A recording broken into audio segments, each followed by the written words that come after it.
Yes. So today we will be focusing on understanding the depth of change management, uh, which is the only constant in this entire world. We have with us one of our seasoned, experienced change management certified trainer consultant who have led a lot of transformational project when it comes to change management, Mr. Sangram Pawar. Sangram sir, are you there? Yes, I'm there. Are you able to hear me? Can you hear me? Yes. Are you able to hear me? I can hear you. Yes, I can hear you.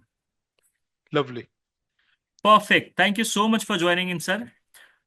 My pleasure. We have a lot of participants who have already joined in, so I think it's a right time to start. I would like to understand from you, Sangram sir, that what if you can just help people understand that how this flow of entire masterclass would be, so that everybody is aligned and they are there with us till the end. And what is the one learning that they can expect out of this session? Okay. So hope you are able to hear me loud and clear. Um, and there's no lag in my what I'm saying. No, perfectly fine. Perfectly fine. Yeah, Great. I can Lovely. hear you completely. Yeah. Lovely. Lovely. So guys, change management is a very huge topic, as you all know, right? Um, Organizational change management, when we say it covers a lot of areas, topics, different approaches together, and for different situation, different strategies of change management are to be deployed. So today we'll keep it simple, and we'll try to share a few frameworks to you all, because change management starts from at the mindset level, and then it moves to interpersonal level, and then it moves to organizational level, enterprise level. So change management is uh, a very what I say is always a kind of ladder where we start from always the intrapersonal level, which is at the mindset of people.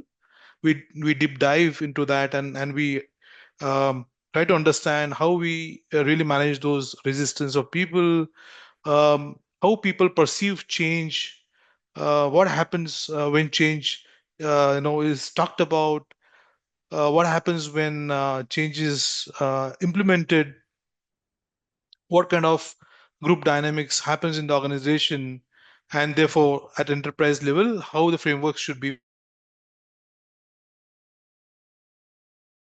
followed. I've seen many um, of the leadership team talking about change management, um, and it's always perceived it very differently by different people, right? So when it comes to change management, it's very very scientific approach. First of all, it has a science behind it, how to really manage the change, how to leverage different change levers during the process of change management, how to create the change charters for the organization, how to align the thought processes of people, and how to build that culture of change. So it has to be really, really understood well. So today's session will I'll keep it at the mindset level, how we really manage change, understanding the change first of all, how we really understand the change at the intrapersonal level, which is mindset level. Second is when we go outside, which is interpersonal level, how the change management should be really handled. And at enterprise level, what are the frameworks which organizations really deploy, right? And there are various frameworks. I'll pick few of those, and I have my own framework which is called accelerated change execution and sustenance, where we have patented this framework across and deployed it across the globe, in US, in Europe, in Egypt, and in different government. segments like Minister of Communications Egypt, then UAE government.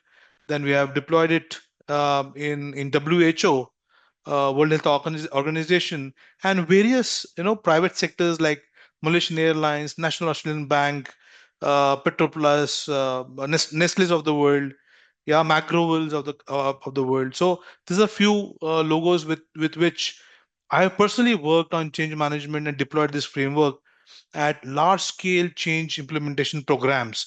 How these programs really look like, what is that Herculean tasks typically the leadership team face, and how people from different geographies, with different cultures, different mindsets, different belief systems coming together, how they pursue this change, and how the change has to be driven across the organization. So whether it's mergers and acquisitions as a change management, whether it is org restructuring when it's happening at the org level, when there is people repurposing happening, the role, the talent repurposing, what I always say, when there are ERP implementations, global ERP implementations happening in the organizations, whether the habits have to be changed, like Six Sigma implementations happening across the organization, whether it is now AI we are talking about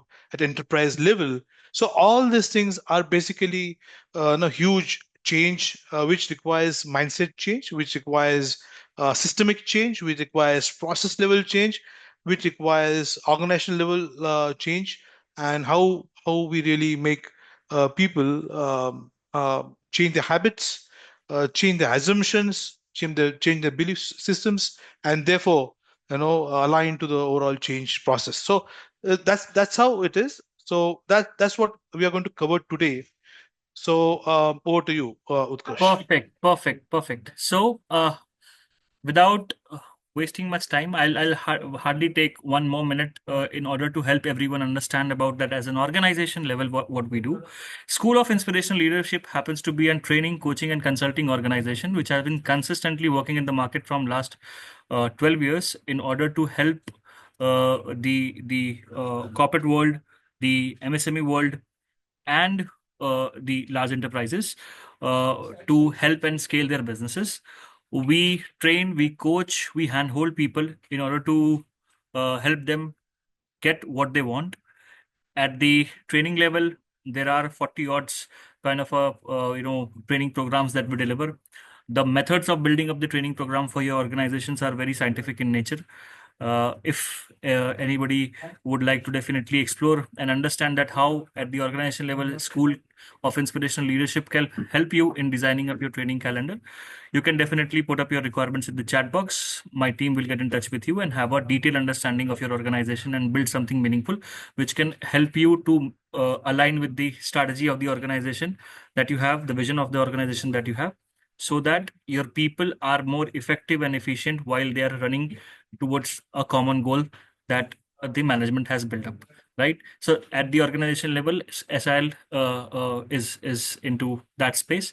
So over to you, Sangram sir. I think we should start now. People are waiting for the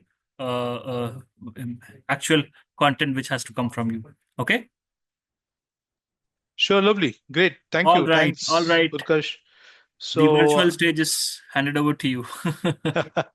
no, so what I'll do is I'll try to share my screen, and you can always share your questions on the chat. So I'll also keep my chat window open. Just give me 1 second. Yes. So good evening to everyone. Yes, yes, we are. Lovely, lovely. Okay, I'll just put it on the slideshow mode. Yeah. So this is a nutshell about myself, guys. I've been into HR industry last 30 years plus, and worked with large conglomerates in my past at the leadership level, and and also got a great opportunity to consult large organizations across the world in on change management, organizational change management, and enterprise change management level. So worked with different logos, right from SAP to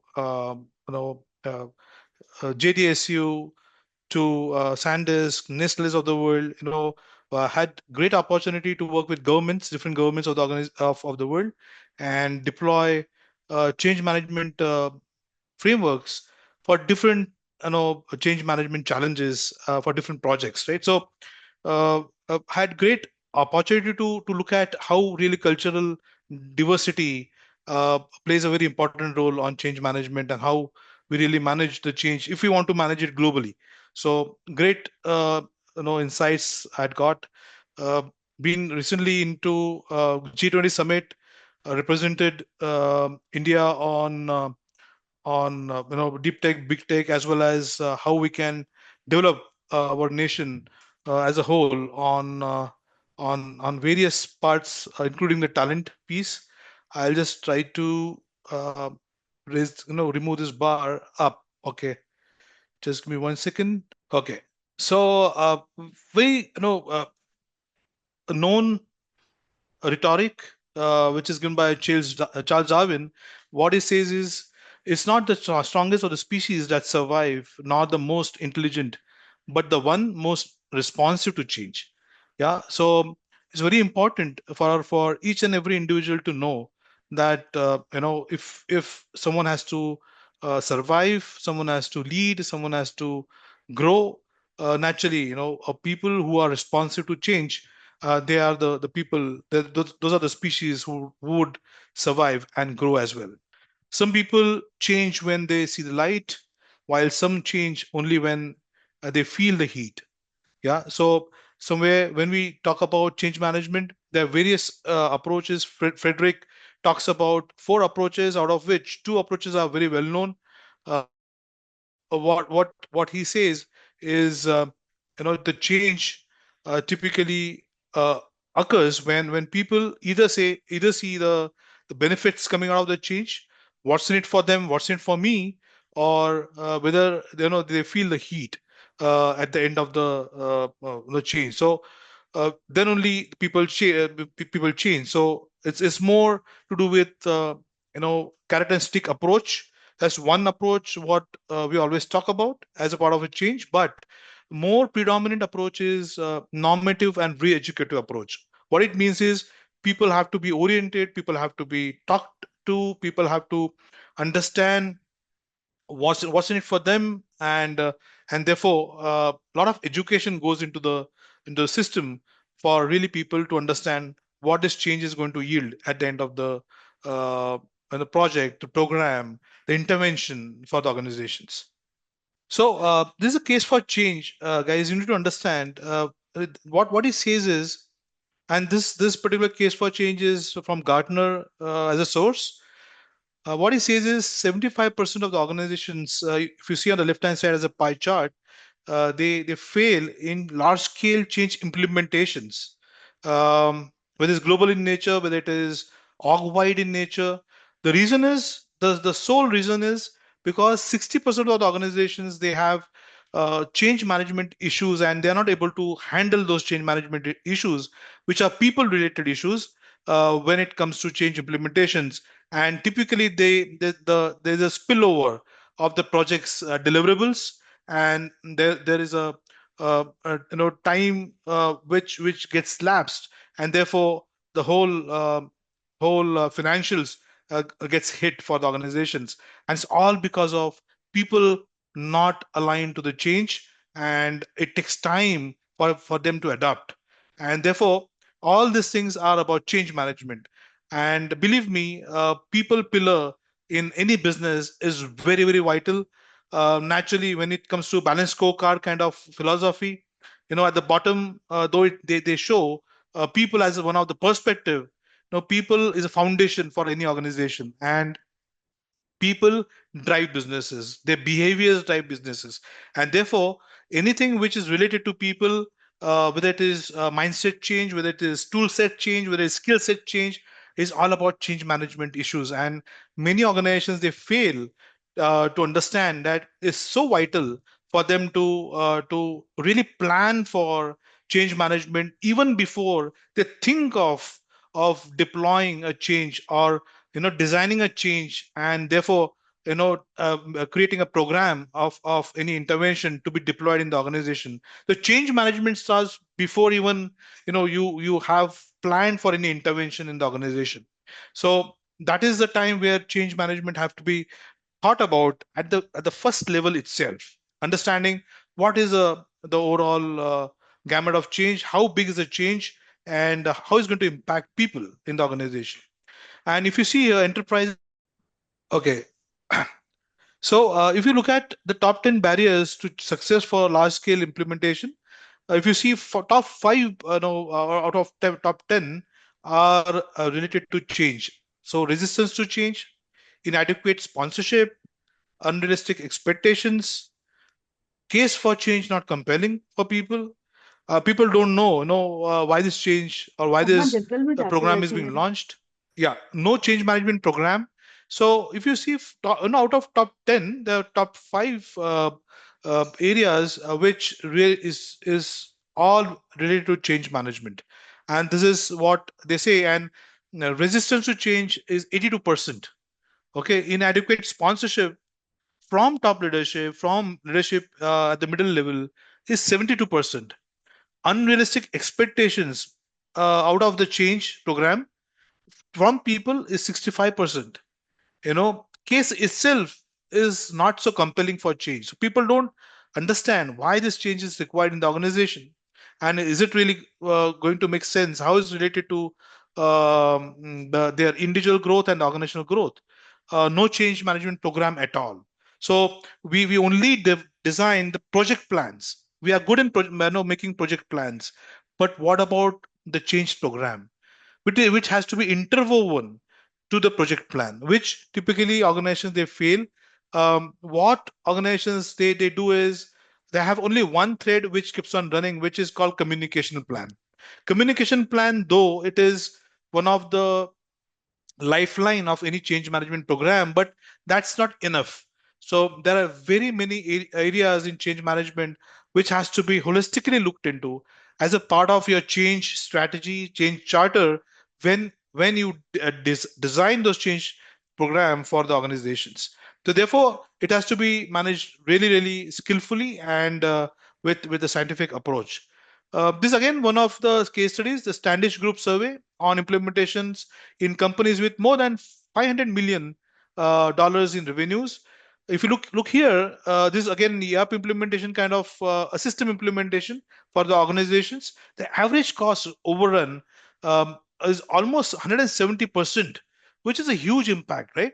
The average schedule overrun is 230%, and the average slide in functional improvements was astonishing 59%. So net net, if you see, the overrun is 55% and above, and that really kills the organizational goals, the strategy, the overall project plans, whatever organizations they have not identified, because they are not able to manage the change, and people take time for adapting the systems.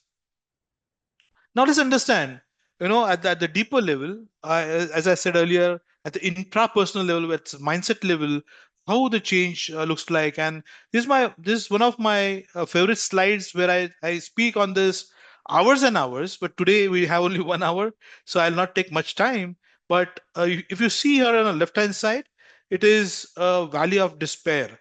So what you see here is all the emotions which you will see as a part of your change management program implementation, where people they demonstrate during different parts of the change. So the very important part is to understand these emotions, and whether we are able to reduce the salary, the overall overall despair valley. Then the answer is yes. The despair valley can be reduced, and all those emotions what you see as an anger, depression, resistance, they can be reduced, they can be managed well, okay, if the change program is designed well. And therefore, first and foremost, you need to understand how people react to change. There's always a part of denial as a first instance. Whenever you talk about any change program, people will always say, this is not going to work, this is not going to help me as an individual. This is not going to work for the organization. This is not going to work for my department. This is not going to work for my team here. So all those kind of denial modes, people will always show those kind of behaviors. Then comes naturally there's a fear factor, which always goes hands in hand whenever we talk about change. There's a fear in people's mind as to, are we going to lose our jobs? Are we going to be thrown out? Are we going to given a different role, which is not particularly to my type role, or my comfort? Am I going to be asked to come out of my comfort zone? um, how I'm going to grow in the organization, whether my growth is going to get stunted. So many question marks they will have in their mind, and therefore that fear always revolves around a change. And therefore people always they start resisting to the change, that no, I don't want to change because blah blah blah blah. I don't want to get hit on my salaries. I don't want to get hit on my job. I want to be into comfort zone, and therefore I'm good wherever I am, right? So as an individual level, so always this resistance which comes in. And then when there's no choice, there's no option, people get into an angry mode, anger emotion which comes in, where there's no option, but a person has to really get into, or the team has to really get into that particular project, or they don't have an option then to do that, right? Therefore that anger starts coming in. But finally people start exploring, because now there's no option for them. There is no help for them at that point in time. Then they start exploring, and they see, okay, since there is nothing much left, I need to really explore. But this is a typical value of despair, what I call. But we can reduce all these behaviors, all these emotional turmoils in the organization, at the individual level, at the team level, at the functional level, at the organizational level. We can really work around at the group dynamics level. We can work around at the group polarization level. We can work around understanding the organizational network, how the network works in the organization, and therefore we can really manage this change effectively. Now, if you look at on the right hand side, this is an iceberg model which I always talk about. The whole change program has to really take care of the subconscious world. What it means is, whenever people they see the change always we talk about is at the rational facts, figures, plant, equipment, capital systems, analysis, and so on and so forth. But that is just a concept. What we don't talk about and take care of change management is at the change management level, is understanding the attitudes of people, the values, the belief systems, the feelings, habits, skills, assumptions, emotions, norms, and the culture. And I always say, before even we strategize for a change, we need to understand what kind of culture we have in the organization, and what kind of belief systems at group level, at team level, at functional level, at individual level, the organization has. And that is a detailing which people managers will have to understand before even we get into change program design. And therefore it becomes very important that majority of iceberg is this, and this is where we need to manage the change to reduce the challenge, the overall value of despair. And this is one of the another model which Kubler-Ross talks about as a part of our journey through the change curve. Always, when you see here, there is always emotional response and rational response. And when we move from either ways on the side, there's always first rational response, because people see the numbers, people see what's going to happen to them, and they get into a shock. And then comes a denial mode. Even before the denial part of it, there's a shock, there's a surprise element, that this I never thought about it. And there's a shock, and people get into the amygdalas get hijacked, I always say. And that's what Daniel Goleman speaks during the emotional intelligence part of it. Our amygdalas get hijacked. That's a shock. The first thing what happens during a change, and therefore the denial starts happening.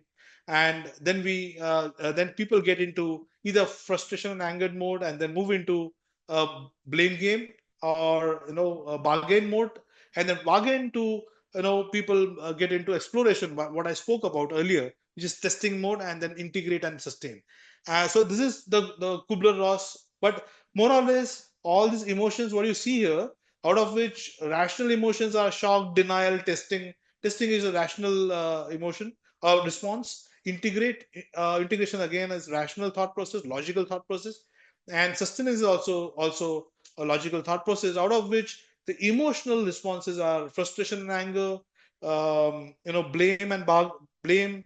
Bargain is again a bit of a rational thought process, but apathy and depression. So these are the things which happens at the mindset level. These are the things which actually happens at the emotional level, and this is where the change programs they fail many a times. Let's understand types of organizational change, and then we get into individual, how we manage the individual change at the individual level. But understand, what kind of organizational change typically we talk about. One is the strategic change, where is the purpose itself gets changed, the mission, the goals, the vision gets changed. Organization thinks at strategic level that no, we want to go for mergers and acquisition. Now there's no option. Inorganic growth, organic growth, whatever you talk about at strategic level, that's the one of the change. Second change is at structural level, whether it's organizational hierarchy is getting changed, change of command is getting changed, management systems are getting changed, job structures, are getting changed, revised, revamped. The overall administrative procedures are getting revamped. So all this is at the structural level. And then we talk about technological change, which is systemic change, and therefore new technology, new operating process, new skills, they undergo a change. And then finally we talk about the people, which is your performance, your attitudes, behaviors, loyalty, your all those things at the group and team level, the collaboration, the cohesion of part of it, everything goes for a change. So if you look at the strategic change, people-centric change, structural change, technological change, unplanned change, and the remedial change. This is what at organizational level it means. Further, if we deep dive as to each change, when we talk about transformational change and radical change, it's a large scale transition to different state of operations, right? This is typically fundamental change when we say a radical and transformational change, because we have to really work at the DNA level. Yeah, incremental change is typically continuous improvement, like kaizens, what we implement in the manufacturing organizations, or say quality programs which we do for the organization. Again, it talks about the mindset, but those are incremental changes. Then developmental change, when we talk about for the organization, it's all about how we're going to improve at large scale. Then we talk about remedial changes, transformational changes, where the vision, processes, product, services, everything goes for a toss. Everything changes. I mean, from as is to be, right? So huge transformation happens. Therefore, people they undergo huge change at the mindset level, tool set level, and skill set level. And then we talk about process and system change. And finally, we talk about the people and culture change. Now, this is very important. And I always say, culture eats strategy at breakfast. So even if you talk about big strategies for the organization, belief system plays a very vital role in the organization to implement the strategy, to deploy the strategy at the ground level. It's the way we build our belief system of people. The culture part of the organization plays a very vital role. The leadership styles what we have within the organization plays a very vital role when it comes to people and culture change. Structural change, mergers and acquisitions, a small organization really taking over a large organization.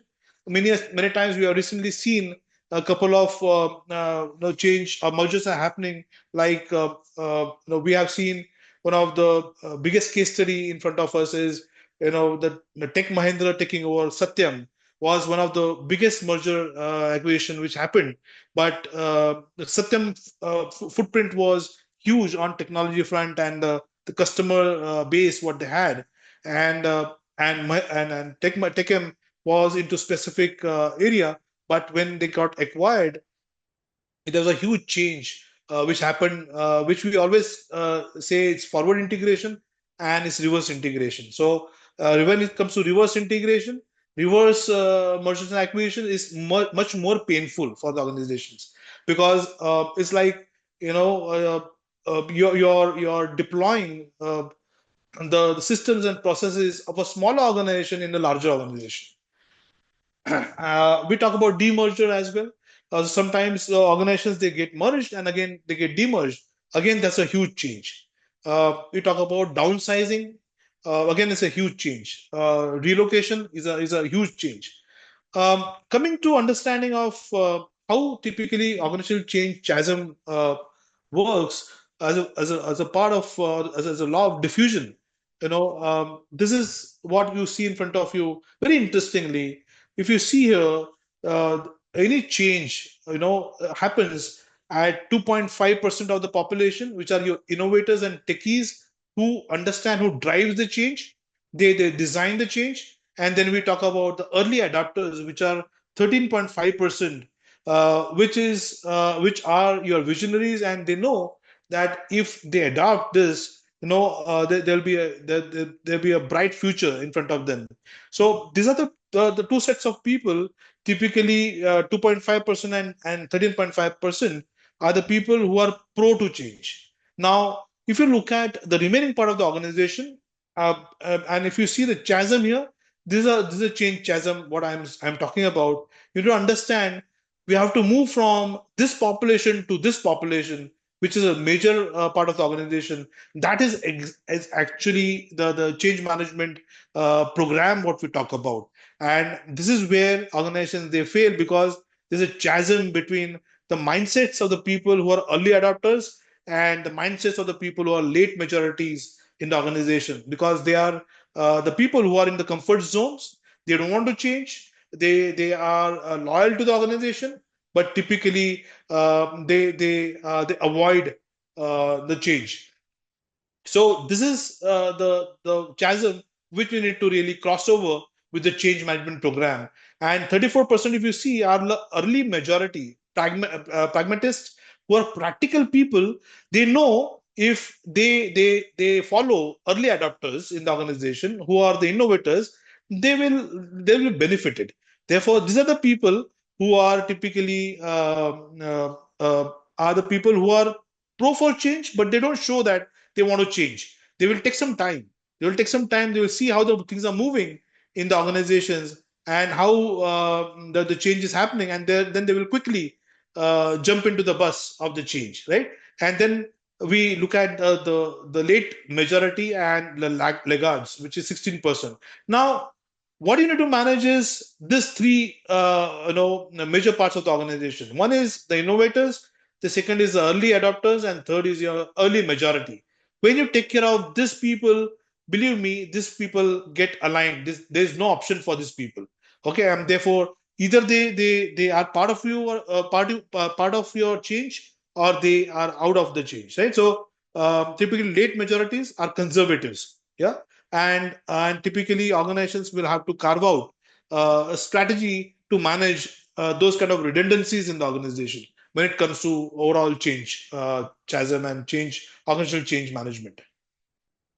Typical change management challenges we see: leadership buying, executive challenges, communication challenges. Execution challenge is a big one. I'll tell you, even if we put the project plan on paper, if you're not able to execute it with the help of change management experts, it's going to not work for the organization. It's not going to yield results. Communication challenges, team building challenges, conflict resolution. A lot of conflicts arise during the overall change program. Decrease in the efficiency drops, and that is where the management becomes very jittery, and that is where the leadership team also have to be coached as to whenever there's a change, there might be a consequence that there's a drop in the efficiency, and how to manage those times is very, very important. the fear and anxiety goes up, it shoots up. And that is where the amygdala hijack, what I spoke about. People lose brains, they only are driven with the emotions. And that is where the fear and anxiety goes up.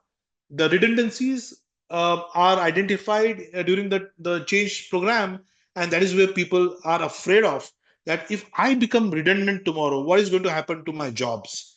How I'm going to run my family? How I'm going to sustain, right? So all those things start happening as a part of your redundancy. So how to plan those redundancies is also very important as part of your change management plan. Post implementation support, whatever we are going to implement as a change, how are we going to support the people to really get aligned to the change, right? And so what kind of help people require at understanding level, at execution level. And then we talk about reskilling and training of people and redeployment of resources.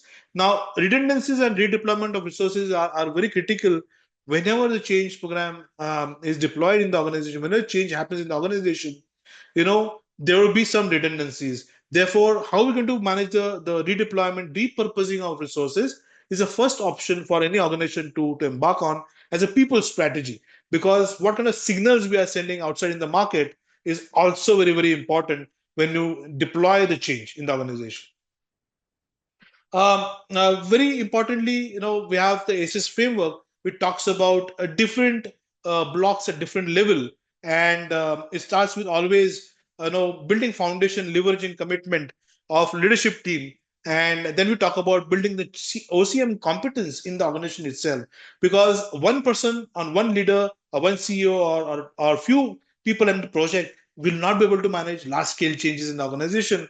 Therefore, it's very important that we build the competence in the organization, build system competence. Real-time change strategy is very, very vital when organizational, large-scale change have to be managed. How we manage the risk, how we identify the risks, how we identify the business impacts, how we really look at the change readiness before even we start for the change program, and therefore all these things have to be taken care of during the overall change program and the change charters when we design the communication, the performance management, and the resource deployment and sustenance. So each and everything is part of your change strategy, and therefore it becomes very, very important that we need to have a proper OCM strategy, a change management strategy, which actually talks about your communication strategy, which talks about sustenance strategy, it talks about your resource deployment strategy.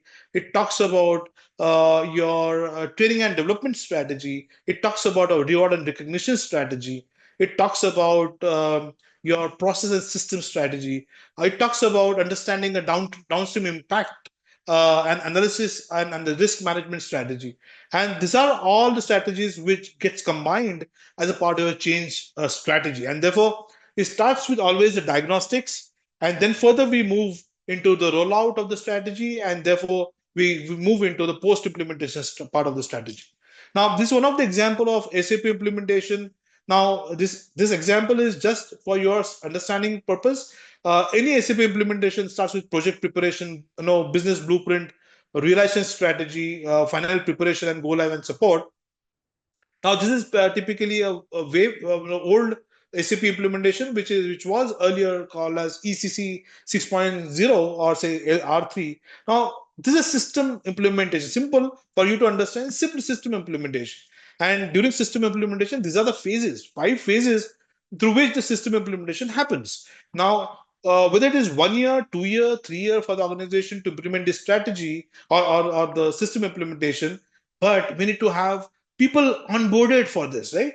And that is where it has the overall change management strategy has to be interwoven with your project management plan. So therefore, change management becomes a very, very important area. A quick walkthrough on few books. What I recommend for you to understand, read the legendary books on change management is Edgar, Jeffrey, written by Jeffrey. And you can go through that EDCAR model. Is a beautiful model. How to implement successful change in the personal lives and professional careers. Leading Change, John Cotter is another book. Very beautiful book. Is again released by Harvard Business School Press, and very old model, very ancient model of change management is all about Kurt Lewin framework. On Kurt Levin's framework, all this framework, what you see, Edgar or John Kotter change model, they are deployed over and above the Kurt Lewin simple philosophy of uh, unfreezing, bringing the change, and freezing back the change. On this three philosophies, the whole change program has been designed. That's the ancient part. What I'm talking about, the Kurt Lewin model. Later on, these people they worked on various parts of the change, and they came up with their own change frameworks. So this is what EDCAR model talks about. It starts with awareness building in the overall change program. What are those activities we're going to do? What is the strategy we're going to deploy on awareness building?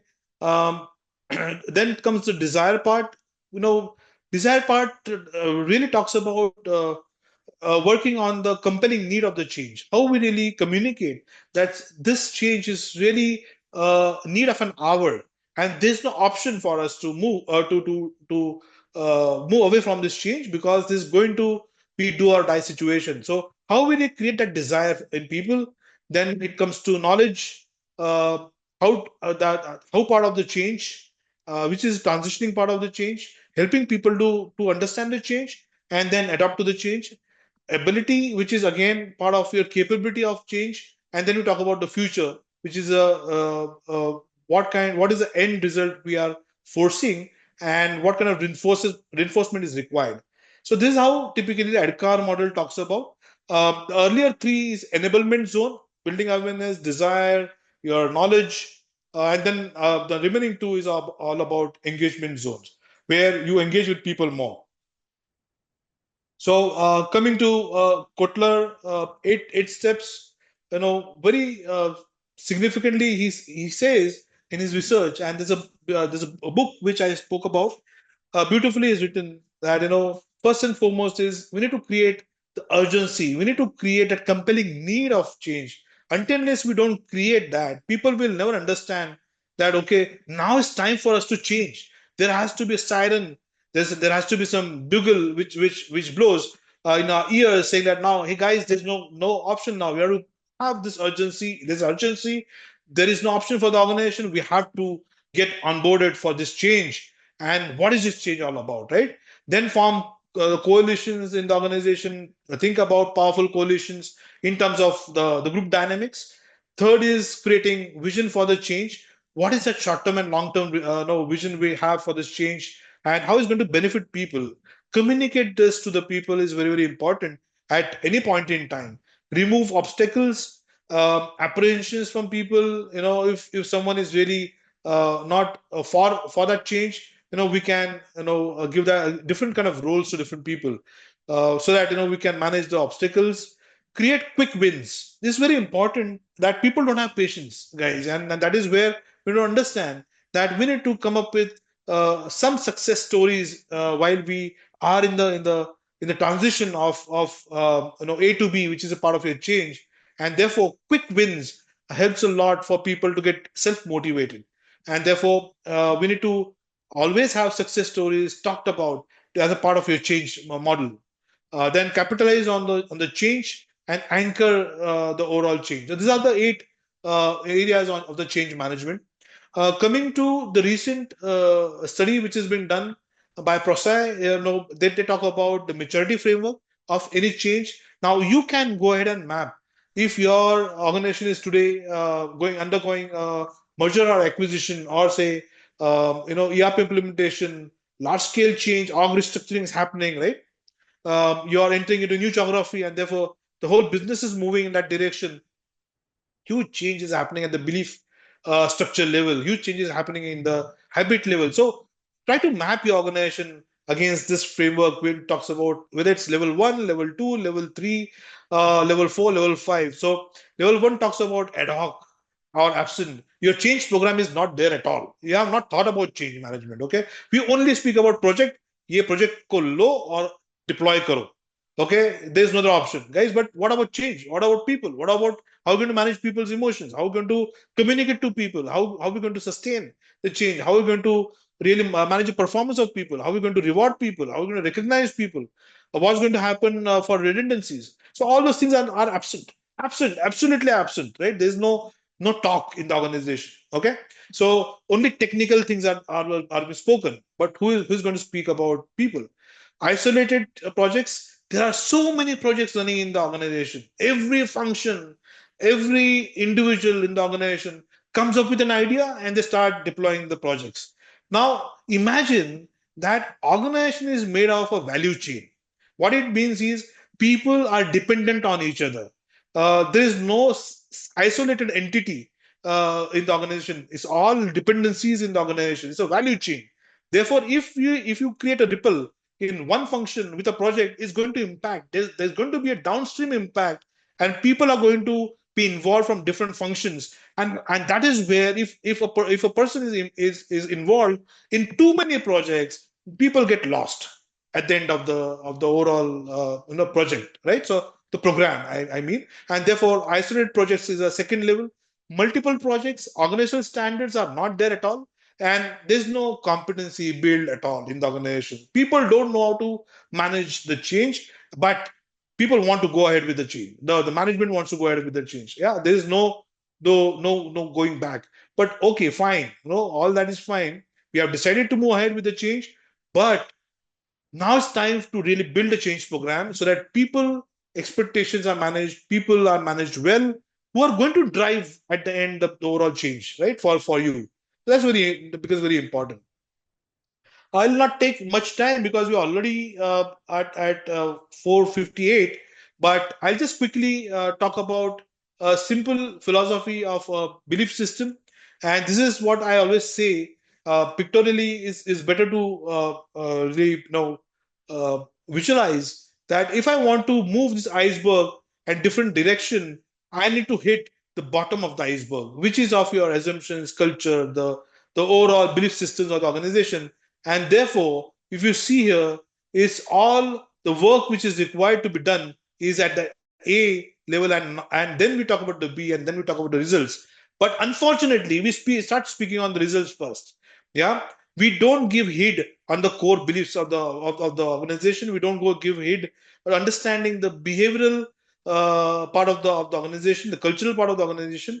We don't want to understand the leadership styles in the organization, and then we get into understanding the thoughts. We don't want to really understand how the thoughts are being evolved from the core beliefs and the emotions, and then finally actions and habits and the results. Therefore, if you see here, your results is the outcome of your core beliefs, and this is where the change has to be managed well at the individual level and at the functional level, and that is where no, we have to work here and not here. Yeah. So at the individual level, I'll not go much deeper. We deploy various techniques, tools. Counseling is done at therapeutic level. RABT is one of the area which most of you must have heard, but you need to practice this with the help of some experts, and start deploying this at the individual level. RABT is rational emotive behavioral therapy for people who are negative influences in the organization, who are strong opinion makers, but they are not positive in nature. They always fall on the other side of the wall, where a lot of damages is going to happen, and all these things are more to do with self-defeating beliefs of the organization. And that is where Albert Ellis has created this model, which is ABC. A is activating event, B is belief, C is consequences, and therefore we have to keep on debating and disputing on the irrational beliefs, which is the B part of the, and how to do it is part of the therapy, where you need to really understand how it really works. So at individual level, I'll just quickly also talk about the change, how to really work on this change. We must have heard about the golden circle principle. Always start with the why, the purpose. While you design the change charter for the organization, always remember that your why should be so powerful that it creates a ripple, it creates the mission for the people to follow. And if the why is not clear, people will not understand what is required from them, why someone is talking about this change to them, right? How is this related to them, and how is going to really impact their lives going forward. So why is very, very important. Then we talk about how, which is the process for change, and then we talk about what is a change. Though what is a change is the end of the tunnel what we have, but always starts with the purpose. Okay, this is what the purpose, guys, and this is what the sheer purpose of existence, right? And therefore people will try to align to that and move in that direction of creating the mission. um, with the paucity of time, we have mapped the overall change process with deep understanding of neurobiological circuitry and where to really help people at what point in time, when the negative emotions, negative thoughts, pessimism sets in as a part of your fear, anxiety, depression. There's a lot of resistance from people, so all because of negativism. How to really work at that level, that may take some time. I'll not take much time there because it requires a full day, a full 2 day session for me to explain you how to really scientifically manage that at the cognitive level. Some of the irrational beliefs what people we see speaking about, and these are the irrational beliefs that if I fail at this, it means I'm total failure. So many times, if you see the statements of irrational beliefs, all these belief systems are more to do with obsessive compulsive behavior. Second is your generalization, awfulization, and demandingness, which is not realistic in nature.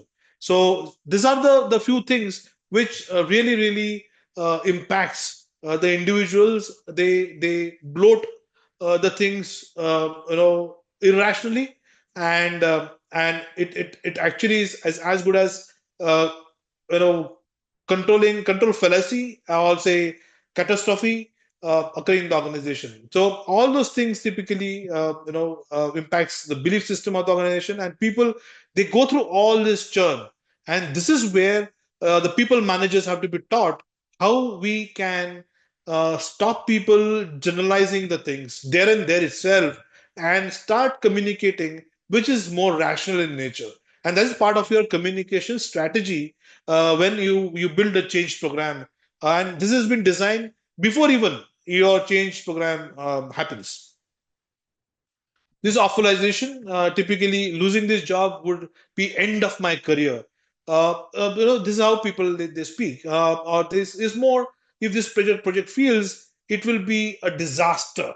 Okay, so sometimes we overkill.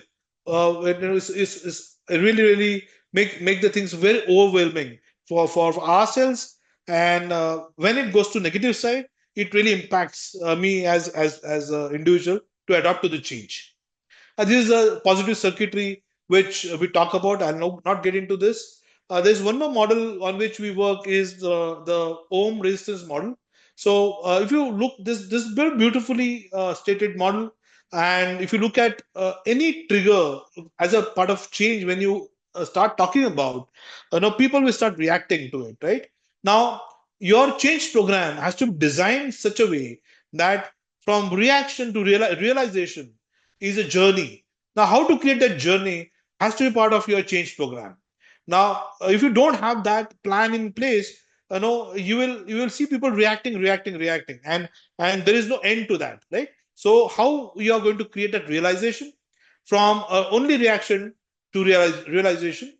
Then people will start moving to reflection, which we start talking about the generalization of the communication, what people do, and then we say, okay, this is not the communication, or this is not the thought, this is not the overall agenda of the change, but this is the rational part of it. People start reflecting on it, which is from emotional side of it. They move to a thought which is more rational, and then we go to the belief system, and then they start disputing the irrational belief what they have at the group level, at the individual level, at the team level, and then reinstate the rational belief. Now this is again a journey where we have to imagine that there's a reengineering which is going to happen, and what are the new beliefs we want to install, right? Is a scientific way of doing the things, and then we move into recalling those rational beliefs and render those rational beliefs. That's the overall O model which we do. We actually have it as a part of our change strategy. So lastly, I will take only few minutes of yours, and last area what I would like to share is the cognitive restructuring part of it, because most of the change programs, they're all at cognitive level, and we have, because that is where it will hit people. Yeah, and when it comes to people and change, we need to understand how to identify those distorted thoughts, the thoughts which are irrational, how we identify the positive influences, negative influences in the organization, how we enable our change network in the organization to identify the distorted thoughts, record and analyze those thoughts, why these thoughts are coming like this, and then we get into moving back to challenge those distortions with the people in a very positive fashion, which we call disputation, and then we get into developing a balance with a new reinforced thought process, and therefore address and reflect at the end of the overall no process. So we start with identifying those and reinforcing the new thought process in the people. Now when we say all these things, it's very very important that we have different vehicles to do this, right? So we have to build a capability of change management in the organization. We need to have our change network to work for us on this, because if tomorrow I have to manage 40,000 people, 20,000 people, I individually cannot go and do all these things, right? So therefore, I need to have my change management competency built for the people, and therefore identify those people who are influencers in the organization, build that competency with them, and those people they further go and really implement the change. They become soundboards. They become they enable the catharsis of people's emotions and bring back to the change management team to really correct the course of action of the overall change management. So that's how typically it happens as a part of your overall change process, and that's what I just I'll stop here for some time, because change management is a huge topic, guys, and if I keep on going, it will be uh, another day for me to complete all the areas. But net net, change management can be driven scientifically at individual level, at team level, at group level, at enterprise level, right? So at all these four levels, we can drive the change. We have to define the change strategy at enterprise level, and therefore any large scale change can be managed. At individual level is therapeutic, it is counseling, is coaching and mentoring which goes into place. At team and group level, naturally the change network plays a very important role to manage the change, and very proactively we have to define our communication strategy, our training strategy, our sustenance strategy, our reward strategy, our performance strategy, our resource deployment strategy, our talent repurposing strategy, and therefore how we're going to manage that fear and anxiety on people through this is very very important, and create as a participative culture in the organization to manage the overall change. So here I'll stop, and I'd like to take a few questions if you have any. Thank you, Sangram. Okay, Sanjay Sindhi sir raised the hand. I allow him to talk. If you have any question, just raise your hand. The team will allow you to talk. And by the time, if you want, the chat is open. You just put down your queries in the chat. Any questions, Shivana? You'd like to read out for me, because Because of the screen, I'm not able to see here. Okay, there is no question. Giri, just raise the hand. Giri, you are allowed to talk. You just ask your question. Yeah, thank you for this wonderful session. Even though I lately joined, I some of the concept today I learned that overcome resistance. What is the overcome of resistance means? Can you please brief, sir?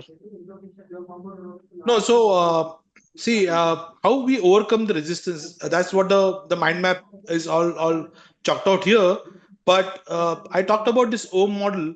This is how we have to work on the resistance part of it. So we have to have a proper plan to make people realize what kind of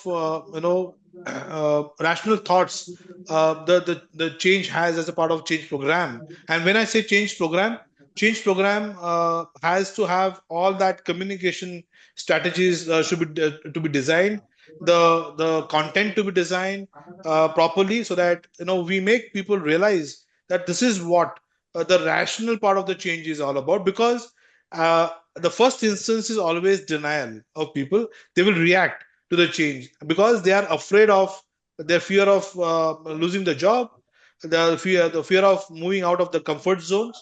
And therefore people will always have that resistance at initial stages, which is more driven by emotions. And we have to take the people from emotions to thoughts. So the thoughts are where the irrational beliefs are to be talked about, and we infuse the rational beliefs into the people. And this is through communication. This is through activating our change management, change agents network in the organization. Influencers have to be taught how to really manage the thoughts of people, where the fear and anxiety is creeping up. There and there itself, we have to start reducing those with the help of our different vehicles of change. But all this, what I'm saying is building change management capability in the organization. Yes, sir. Thank you, sir. Because this overcoming resistance, we cannot teach during our recruitment or when they are working. It has to be taught in the colleges itself, even schools, because the attitude of the people right now, the employees is very different. We could not handle as a MSME company. We are very much suffering with this. How to handle, because we have no separate HR or some departments. Even the entrepreneurs seeing each and everything No, as that, no, three. that is, yeah. No, I understand, Girish. So that is where you need to deploy some experts like I'm not saying me as an individual, but no, you can deploy some organizations who are really doing great job on change management. But change management uh, is only a way ahead for your success. And believe me, there will be generational gap. Okay, generation Z is different than millennial generation. Millennial generation is different than baby boomers generation. That's how the belief systems are changing, right? So now with this current belief system, how we can manage the change is a new model of change management. Yeah, our company is 15 years old company. I have the pattern of the employees earlier with the 3 years and then 2 years. Now 1 year. Now only 6 months they are working. After that they are Yeah, going just like that. They are not yeah, reporting. They will not pick the call. This is a peculiar character we are seeing, yeah, and we yeah, are yeah. totally changing the our models. Because then No, I in came to fact, know I'll be more than happy to connect with you later on to understand much deeper area, can I because have your every number, sir? Can I have your number and with the so you're connected with Shivanya there, so you yes, yes, can yes, yes, have yeah, her. because Yeah, yes, so just ping her. She will be able to mobilize it for you. Okay, Grace. I just arrange a call with you with Sangram, sir. Yeah, Pass a for sure. message to the team. Thank you. And may you please share the PPT also, sir. Actually, with some of the slides. yeah, sure, sure, sure. Sir, we have Thank you. Aishwarya with us. She also raised the hand. Uh-huh. Hello, good Yeah. evening. This is Aishwarya. Good evening, sir. Hi, Shurya. Good evening. Sir, I was looking at the books you have outlined for managing the change process, and obviously they seem great. with regards to models and all. Yeah, those. With regards to the process of the change itself. However, there's obviously a lot of work that goes into that as the leader.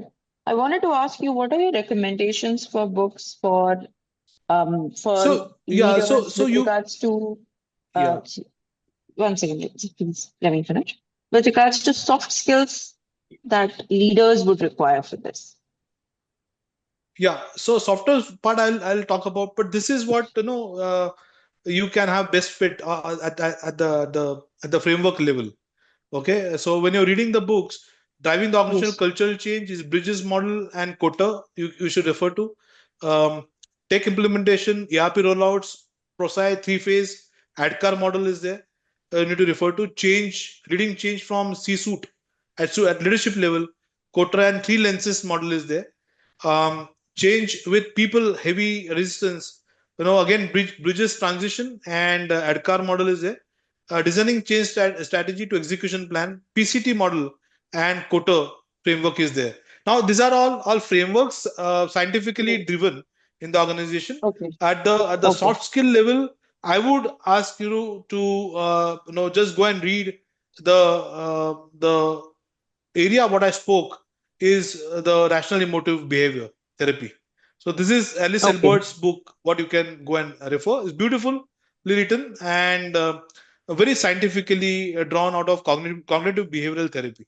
And it's small. And very, Okay. very and anyone can get that expertise if we keep on doing finely. So Okay. naturally, someone will have to teach your people, your leadership team, but Yes, exactly. they can do well. All right. Thank you so much, sir. Okay, Yep.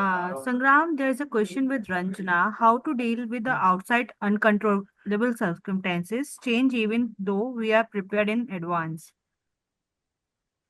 Yeah, so this particular change program, when we this is how we do. Okay, now everything cannot be forecasted, everything cannot be anticipated, but many times, like for example, war cannot be anticipated, neither can be forecasted. Natural calamities cannot be forecasted, um, but the way the market is moving, right? The technological changes what we are seeing is all evident. And when we say it's evident, when we say now AI and agentic AI is going to proliferate in the market, now there's a huge change which already is set in and is going to grow. Now we know this external change which is coming in big time.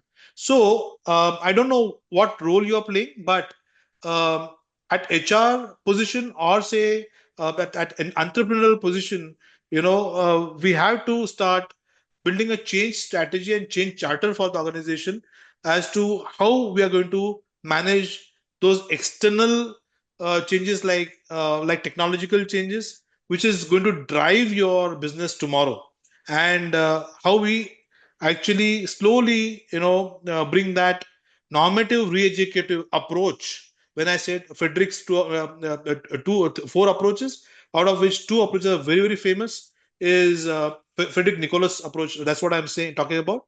A normative re-educative change strategy has to be built for external changes, right? And that is where we have to have 20 to 30% of your change strategy to be allocated for any kind of external changes which might happen in a year's time, or in a 2 years time, or in a 3 years time, whatever you are anticipating at this moment. But the things which are out of your control, typically we have to have the culture managing that piece very evidently, because when you have great cultures in the organization, people participate in the overall process of change. If you are autocratic in nature in the as a part of your culture, people don't know what's happening in the organization, and therefore anything which comes as a shocker for people, anything comes as a surprise element, and any knee-jerk reactions typically are not good for change. And therefore when I say culture plays a very important role, so it's much deeper in nature. At the belief level itself, we have to start building our change strategy. But changes which are inevitable, which are unforeseen area, that comes that has to be managed with emotional resilience as a part of a change strategy. Okay, so we need to now talk about as a competence in my people. I see that how I can build emotional resilience and bouncing back abilities for my key talent of the organization, and how I really engage them at the workplace so that they insulate the organization with untoward change impact from external world. Thank you. Thanks a lot. Thank Thanks you. everyone. Thank you, Thanks for everyone. joining.